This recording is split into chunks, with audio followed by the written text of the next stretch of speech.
friends, and welcome to my channel. I'm just starting out by showing you what you need for this project.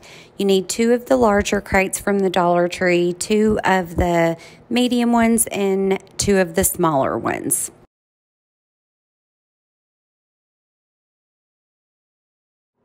Then you're going to need one of these 5-gallon paint stir sticks from Lowe's, and you're going to need one of these pencil holders from the Dollar Tree. I actually ended up at the end not using it and changing it, but I'm going to show you how to use that if you prefer. I thought it would look cute to stain these little crates a darker wood color and then do like the extra stuff black. So I kind of ended up changing my mind on those things too. But I did paint the stir stick black. So just give that a couple of coats of black paint and kind of just set it over to dry. And this is what I used instead of stain. I used this antiquing glaze, and I really love the way it turned out. It's super easy to brush on, and then you can just kind of wipe off the excess. The directions are on the back, but I just have used it before, and I thought that it was a really good product to work with, so I thought I would give it a go on this project.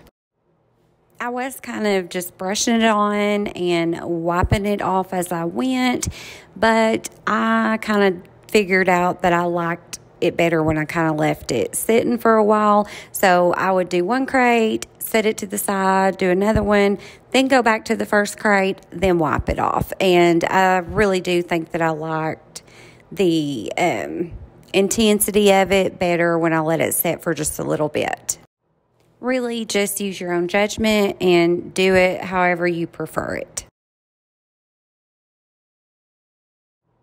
Then once I had them all painted, I just decided to add a little bit of black chalk paint around the edges just to make it look a little bit darker. And that's what it looks like. And here is the other side without it. So if you like it with it, use it. If not, then just use the antiquing wax. Now I'm just kind of positioning my crates to see where I want them, and you want to be sure to measure them to make sure that you get them even and spaced correctly. I like to put one on each side and then go up a few 2 or 3 inches and then put your second set of crates and so on. So that's really going to be based on how far apart that you want them. I'm just using Gorilla Glue hot glue, and be sure to clamp them on after you glue them. I'm really loving how this is turning out. You can do so many different variations with these crates, with colors, different stains, however you want to do it. I actually have another one in the video I did just showing it to you beside this one. Okay, so here's how it's looking so far. I think the black gives it a little bit of a burnt look, and I love it. Okay, so for the base, I'm using this little piece of wood that had a backing on it to stand up kind of like a picture frame that I got from the Dollar General. And I'm just putting that antiquing wax on it also and wiping it just like I did the crates. Be sure to take the hardware off the back, and you're going to leave it off. You're not going to put it back on. Now you're just going to glue the base to what we just created with the crates, the kind of shelf-looking thing. I'm not sure why it looks so light in this picture, but for some reason it does. It was actually a lot darker in person.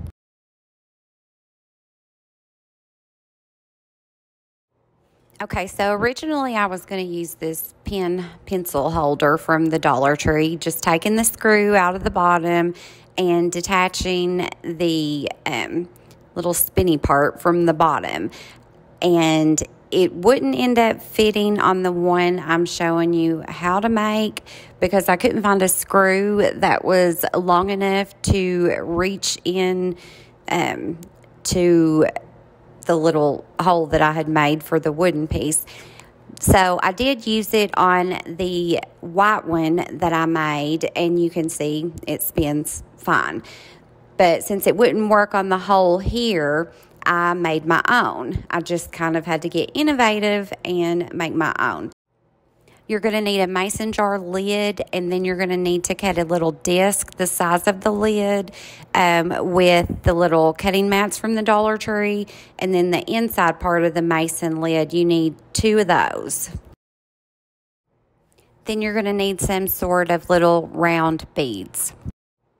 And then I'm going to use my Crop-A-Dile to cut a hole in the center of the middle part of the mason jar lids.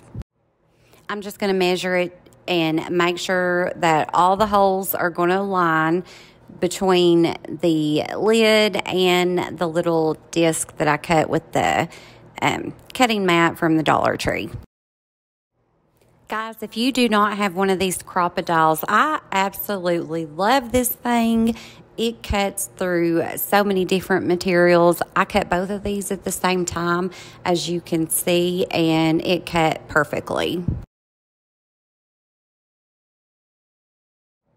Okay, now you need some sort of longer screw, and now I'm just going to glue down the center part of the lid to the ring.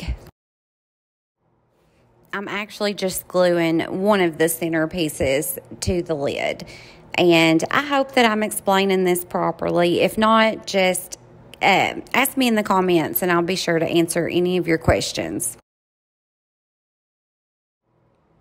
Okay, so now you're just going to pour your beads in, and after you get those poured in, you're going to put the little ring circular thing that we cut out with the Dollar Tree cutting mat. You're just going to put that on top of it, and then you're going to put the other center part of the cap on the top. Then you're just going to put the screw through, and you're going to flip your little tower upside down and kind of make you a hole to start with a drill, and then you're just going to put the screw in the hole that you've already pre-made. And then I just took my drill and screwed it in. Make sure not to get it too tight. You want it to be just a tiny bit loose, but not so loose it'll come off. And there you go. You have got a little Lazy Susan on the bottom. Okay, now for the final touches, I just stained this little sign that I found at the Dollar General, and I painted the back of it black, and I'm going to put some Velcro adhesive, like tape, sticky stuff. You just kind of press it together and then stick it on one side, and then stick whatever you're sticking to it to the other side. I'm not very good with words this evening, sorry. But I'm just going to put that on there, and then if I want to change the sign out, I can change it out at any time. That way it's not permanent. So I really hope you all love it. I love it. And I think the star of the show is the Lazy Susan on the bottom. Let me know if you're going to end up trying that on some of your projects, or if you're going to try this complete project from start to finish. And be sure to like and subscribe. And thanks so much for watching.